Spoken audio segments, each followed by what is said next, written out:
Assalamualaikum warahmatullahi wabarakatuh. Bertemu lagi dengan saya, Ibu Leli Rahmatul Ilmi. Apa kabar semuanya? Semoga selalu sehat. Hari ini kita akan belajar bersama pada mata kuliah pembiayaan kesehatan. Mata kuliah pembiayaan kesehatan merupakan mata kuliah inti bagi mahasiswa rekam medis dan informasi kesehatan. Pada mata kuliah pembiayaan kesehatan ini kami ada 3 dosen yang akan menjelaskan. Pada pertemuan pertama dengan saya akan menjelaskan terkait dengan konsep dasar pembiayaan kesehatan. Nah, ada 4 hal yang akan kita pelajari. Yang pertama adalah sistem kesehatan, yang kedua adalah subsistem kesehatan, yang ketiga adalah sistem pembiayaan, dan yang keempat adalah education reflection. Mengapa sih mahasiswa RMIK wajib belajar terkait dengan sistem kesehatan yang akan kalian tempuh dalam mata kuliah di 1 semester mendatang sampai mendatang. Berikutnya, yang pertama adalah sistem kesehatan. Nah, teman-teman pasti sudah tidak asing dengan kata biaya kesehatan. Biaya kesehatan itu sendiri terbagi dari 2 kata, yaitu yang pertama adalah biaya, yang kedua adalah kesehatan. Apa sih yang dimaksud dengan biaya kesehatan? Kalau kita melihat, sebenarnya biaya kesehatan merupakan alokasi suatu dana yang harus disediakan untuk biaya kesehatan baik dari perorangan atau personal, keluarga, dan juga masyarakat. Yang kedua, jika kita lihat dari sisi provider, biaya kesehatan itu sendiri merupakan dana yang ditujukan dan wajib disediakan dalam para pemberi layanan kesehatan untuk memanfaatkan upaya kesehatan. Yang ketiga, kalau kita melihat dari kacamata konsumen, biaya kesehatan sendiri adalah dana yang harus disediakan untuk memanfaatkan upaya kesehatan. Nah, jadi konsumen itu sendiri apabila sakit, maka akan berobat, tentunya akan membutuhkan biaya kesehatan. Yang berikutnya, jika kita menilik terkait dengan sumber biaya kesehatan, maka teman-teman mahasiswa harus paham. Yang pertama, sumber biaya kesehatan dari pemerintah. Nah, dari pemerintah sendiri bisa dari pemerintah pusat, pemerintah daerah, ya, kemudian atau pemerintah provinsi. Nah, untuk yang dari sumber daya pemerintah pusat bersumber dari anggaran pendapatan belanja negara atau APBN atau Inpres atau SSBO atau subsidi bantuan biaya operasional.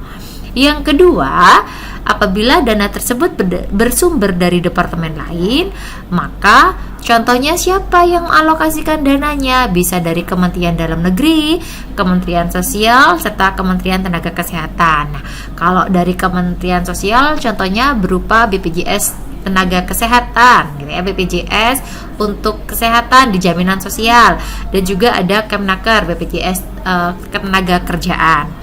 Nah, yang ketiga ada juga dana yang bersumber dari BUMN Kementerian Kesehatan, misalnya dari Kimia Farma, Bio Farma, ataupun Indofarma.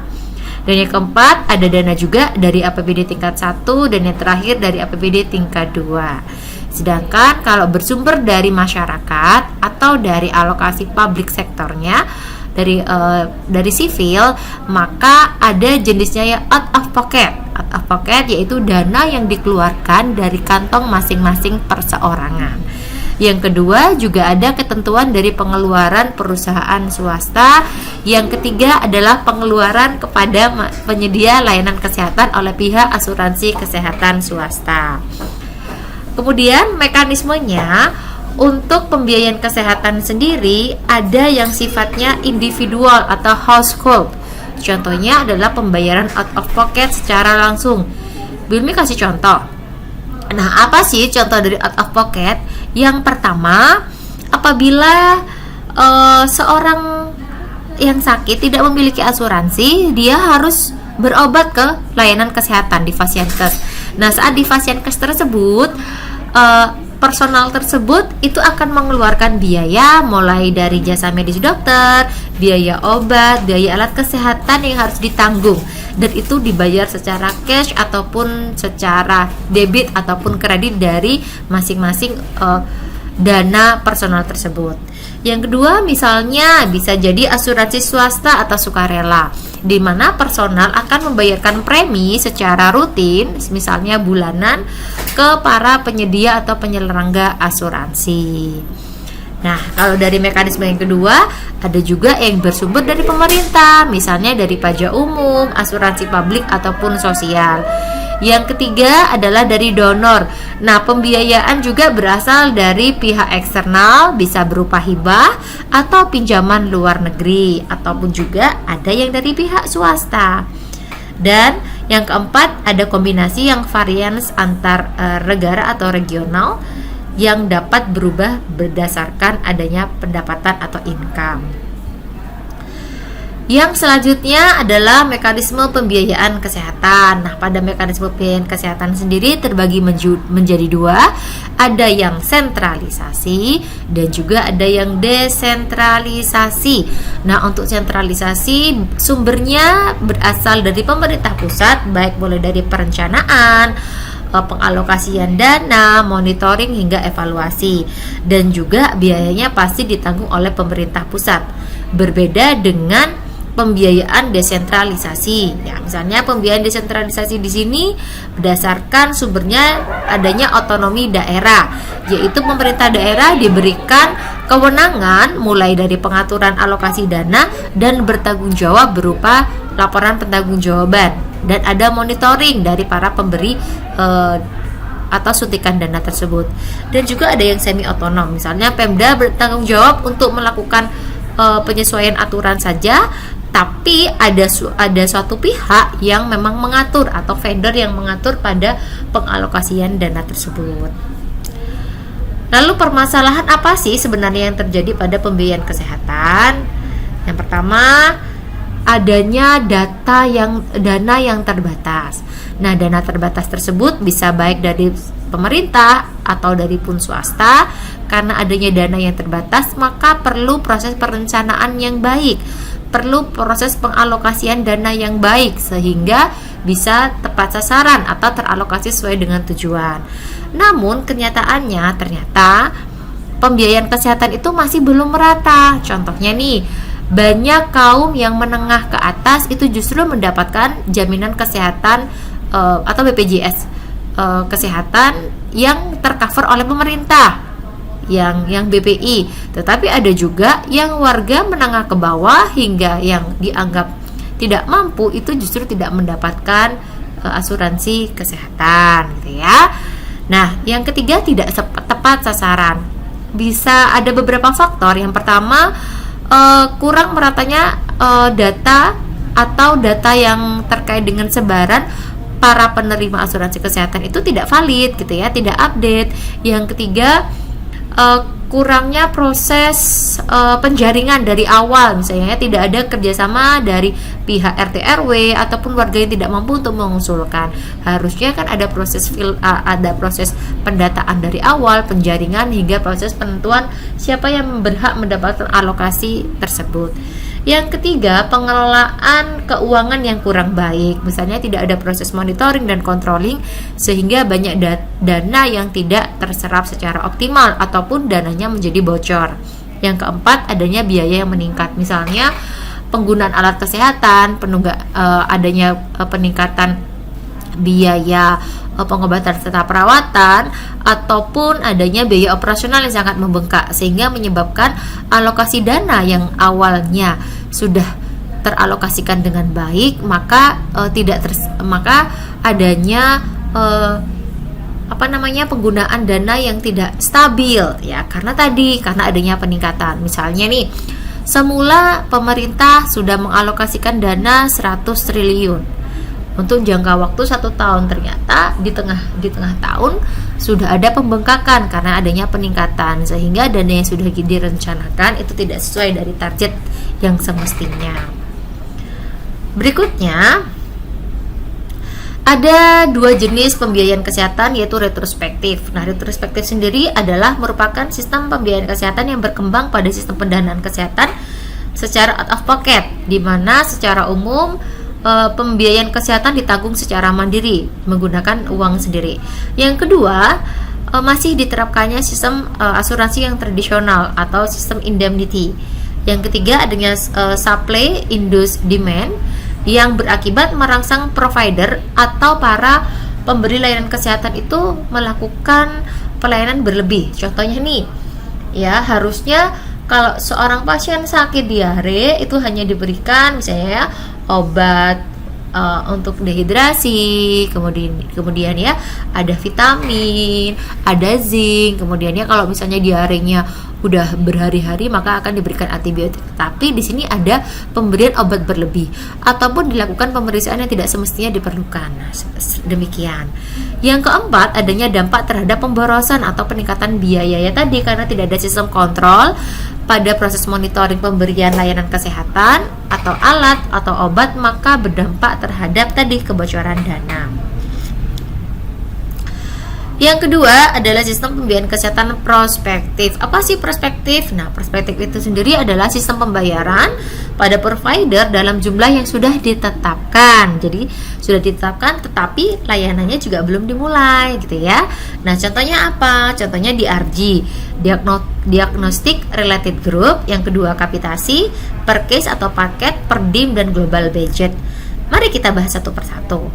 Sebenarnya secara umum ya, dengan adanya pembiayaan prospektif tersebut, asuransi kesehatan justru semakin modern ya, karena sudah ada sistem manajemen di mana pada proses pembiayaan sudah disetting sesuai dengan kasusnya, kemudian ada targetnya. Yang kedua, adanya penyederhanaan administrasi pembayaran. Yang ketiga, adanya mendorong efisiensi biaya pada pelayanan kesehatan, tentunya dapat meningkatkan mutu pelayanan kesehatan. Yang keempat, dapat mendorong profesionalisme sebagai provider. Nah, lalu apa yang dibutuhkan? Yang pertama, adanya komitmen dari pemerintah itu sendiri. Komitmennya adalah berupa regulasi yang kuat dan harus dipatuhi dalam penerapannya. Yang kedua, selain regulasi, SDM-nya juga harus siap. Dan yang paling penting dengan adanya sistem digitalisasi, sistem informasi kesehatannya juga harus handal dan akurat. Tentunya dapat menunjang pada proses penyelenggaraan layanan kesehatan yang lebih optimal. Nah, contoh apa sih DRG sendiri? Nah, DRG adalah cara pembayaran dengan biaya satuan per diagnosis. Dengan bahasanya adalah Diagnostic Related Group, adanya pengelompokan diagnosis yang saling keterkaitan. Nah, lalu bagaimana nih penerapannya?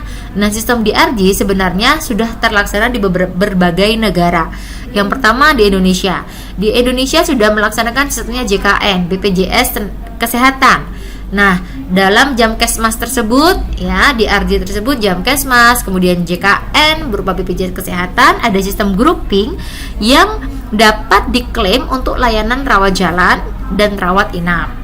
Kalau di negara Amerika Serikat, Australia maupun Taiwan sudah ada istilahnya sendiri, namanya Medicare. Sedangkan untuk jaminan kesehatan di negara Jerman, Malaysia, dan Thailand itu namanya program jaminan sosial. Jadi sebenarnya sama, hanya beda istilah ya. Yang kedua adalah kapitasi. Apa sih kapitasi? Kapitasi adalah sistem pembayaran berdasarkan jumlah jiwa yang terdaftar atau yang ditanggung. Lalu penerapannya bagaimana? Penerapannya misalnya dalam penerapan ASKES atau BPJS sosial ya. Yang kedua adalah Jamkesmas. Jamkesmas sendiri hanya digunakan untuk rawat jalan ya, dan hanya ada di Indonesia. Yang ketiga adalah per case. Ya, per case-nya misalnya pembayaran yang dikelompokkan berdasarkan kondisi jenis layanan kesehatan dalam satu satuan. Contoh yang diterapkannya adalah ASKES atau BPJS ya, baik itu rawat jalan maupun rawat inap. Kalau di Thailand, sistem pengobatannya atau perawatan dikenakan biaya sebesar 30 baht per case-nya ya, atau per paketnya. Lalu bagaimana dengan per dim? Nah, per dim ini adalah pembayaran pelayanan kesehatan berdasarkan hari perawatan. Contohnya masih sama menggunakan BPJS, tapi hanya untuk rawat inap saja. Kalau di Malaysia biayanya adalah Rp3 Malaysia per dip gitu ya, atau per hari perawatannya. Lalu yang terakhir adalah global budget. Nah, ini nih yang lagi nge-booming ya, lagi baru-barunya banyak isu yang diangkat dalam riset.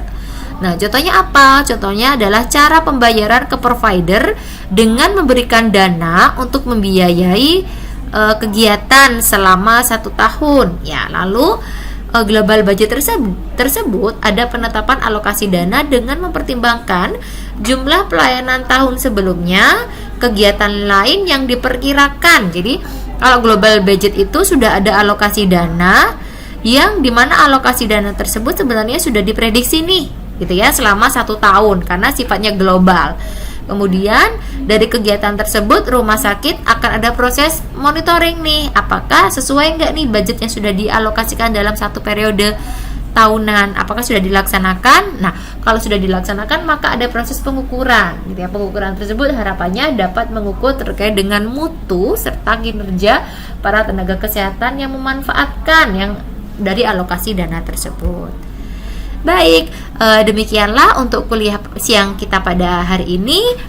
Apabila ada pertanyaan, silakan bisa mengirimkan via email dan juga tentunya sudah bisa melakukan forum diskusi di dalam e-learning.